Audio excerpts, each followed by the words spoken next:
سلام به همه، خوش اومدیم به ویدیو جدید. یکی از مهمترین قسمت های بازی بچه حساسیت یا همون سنس بازیه که میدونم 80% باش مشکل دارن، یا مثلا به من مسیج میدن میگن که آقا من تیرام لیزری نیست، میخوام نشونه بگیرم ایمم میره بالا میره پایین یا میره راست یا میره چپ. خب اول از همه به خاطر کمبود تسلطه و دوم از همه این که شما سنس خودتو نمیدونی.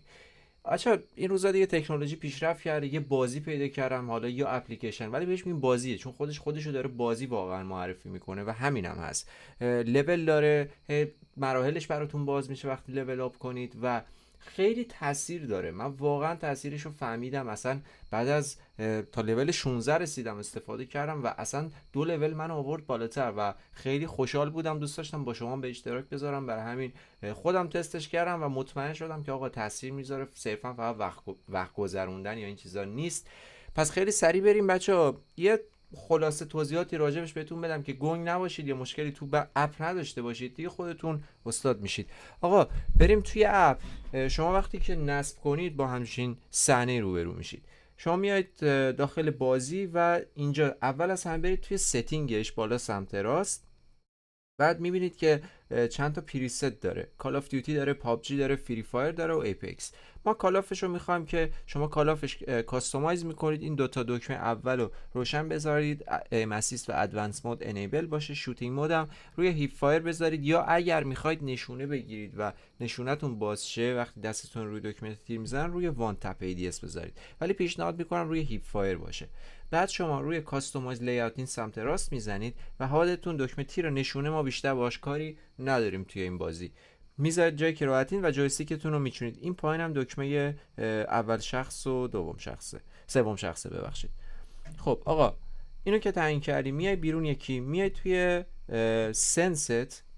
بچه اینجا جاییه که ببینید با دشمنی نیست، میخواید با خودت صادق باشی و حساسیت خودتو پیدا کنی. میگیری چی میگم بهت؟ میخوای برای یک بار هم که شده سنس واقعی خودتو پیدا کنی. خب من وقتی بازی رو باز کردم آقا این پایین تر بود، برای من خیلی پایین تر بود و بیاد آقا این عدد رو مثلا میگم بذاریمش روی 130، پایینم روی 107. حالا بهتون میگم. شما برمیگردی میای بازی رو باز میکنی، صحبت میکنیم راجع به اینا. میخوام اولین قسمت رو براتون جا بندازم. باز میکنین میای اینجا آقا من میخوام سفر رو تکون میدم، میبینم چرا قد آرومه، باید این همه بچرخونم تا صفم یه ذره بچرخه. خب مشکل از چیه؟ مشکل از اینه که آقا من سنسم پایینه، چون نمیچرخه هرچی دارم سفر رو میچرخونم. میام تو ستینگ، میام تو سنسم و از 129 مثلا میارمش روی فرزن 140. بریم رو 140 نگاه کنم ایممو، ببینید بیشتر شد. راضیم الان یکم راضیم و حتی جا داره بیشتر بره بالاتر حس میکنم. اینجوری آقا سنستو مشخص کن خیلی راحت. بعد بیا توی بریم بیرون بچه. این شد. پس تو بازی انقدر این رو بالا پایین میکنی که خیالت راحت شه آقا دستت رو این راحته، نه برات تنده نه برات آرومه، هر جوری که راحتی. خب ADS sensitivity برای سنس زوم وقتی دکمه نشونه رو میگیرید هست و پایینیاش هم زیاد کاری باهاش نداریم فعلا. این دوتا رو اینجا میچینی، اینم تنظیمات کراسیرشه، میتونید مثل من اگه دوست دارید بچینید یا دوست ندارید میتونید رنگش رو عوض کنید یا هر کاری بخواید بکنید. بچه روی گرافیک هم نگاه کنید، بستگی به دیوایستون، اگه تونستید 60 فریم، اگه دارید 120 فریم بذارید، ولی برای فیلد آف ویو اف پی پی اینو روی 110، فیلد آف ویو تی پی پی روی 120، تکسچر کوالیتی روی لو بذارید که بهترین پرفورمنس همون اجرا رو براتون داشته باشه. شادو رو آف کنید، رزولوشن اسکیل روی همون اسکیل داون 75%، این گزینه پایینیش خاموش باشه و طبق تصویر این چیزی که میبینید اینجا اینا رو برای خودتون تنظیم کنید. خیلی راحت. آقا ما چند تا تمرینشو بیشتر تو این، چون این بازی بچا خیلی که کانتر بازی میکنن و دیدید برای بازی دیگه هم هست تمریناش برید خیلی خوبه کلا، ولی توی کال آف موبایل ما میخوایم تمرکزمون رو روی 3 تا 4 تا از تمریناش بذاریم. یکیش گرید شات اینجا، یکیش ببین روش هم که بزنید بهتون میگه تمرین چیه. شما با مثلا روی گرید شات تمرین خیلی مفیدیه. این سنس تو که بالا پایین بکنی هر کدوم اینا رو بزنی، هم یک سنس تو پیدا میکنی روش تسلط پیدا میکنی، دو دارید میبینید دیگه توی ویدیو جاش عوض میشه و سریع شما باید بسته به سرعت هم عکس العملتون رو میبره بالا، هم اکورسی یا همون دقت شلیکتون. تمرین خیلی خوبی ما بهش نیاز داریم. بچا اینجا 6 شات رو داریم. 6 شات تیراش خیلی، میگم تیراش، خیلی دورترن آبجکت ها یا چیزایی که باید بزنید و این خوبه برای لانگ رنج، خیلی تمرین خوبیه. ببینید وقتی میگم مثلا این تمرین به درد ما نمیخوره، بیشتر برای کسایی که کانتر بازی میکنن که خودی و از چون توی کانتر میتونن به هم دیگه، هم تیمیش به هم دیگه فرندلی فایر داره، میتونن به هم شلیک کنن و این باعث میشه کمکشون کنه اشتباهی هم تیمیشو نزنن، به کار ما نمیاد. دیتکشن بچه‌ها این کمک میکنه به دیدتون. این خیلی مهمه که از تمرینه بازی نگاه آقا شما انمی رو اصلا اول از همه ببینی داری از کجا میزنی یا زودتر انمی رو ببینی. این تمرین بهتون کمک میکنه که دیدتون قوی بشه. اسپایدر شات داریم که خیلی مهمه، اینو حتما تمرین کنید. و آقا یکی از تمرینایی که خیلی مهمه، خیلی خیلی تو بازی تاثیر میذاره و نیاز داری هر روز شاید بگم 1 ساعت اینو تمرین کنی بجز بازی، این بچه تمرین اسپید ترکه.